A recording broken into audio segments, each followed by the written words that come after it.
know all these skills, algebra skills. So ladies and gentlemen, what I'd like to do is just kind of go back and review adding and subtracting positive and negative numbers. All right? And when adding and subtracting positive and negative numbers, basically it's very important. A lot of times what we like to do is, especially when adding our numbers, think about this in maybe a term that might make more sense. All right?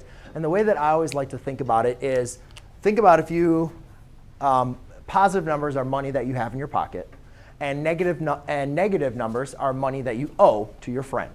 All right? So obviously, and let's just think of these, let's say in your left pocket you have $12, right pocket you have $8. So obviously you can just add those up together, and you could say that you have a total of $20. Right? Does that make sense? OK.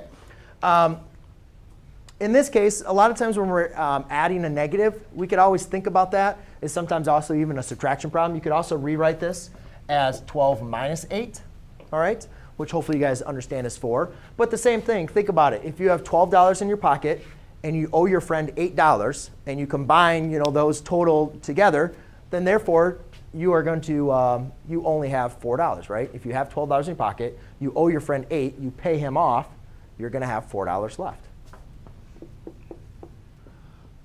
Over here, now you owe your friend $12, but you only have $8 in your pocket. So a lot of times what we like to do also is when we have a problem like this, you can also remember always rewrite these. But when you rewrite them, make sure you rewrite it and make sure you keep the signs together. This is a negative 12. So when I rearrange this, this is 8 minus 12. Make sense? So again, if you owe $12, but you have $8 in your pocket, then essentially the amount of money that you have is $4. You still owe your friend $4. Here, you owe one friend $12. You owe another friend $8. So therefore, you owe a total of $20. All right? Here, I like to kind of go back to my English language.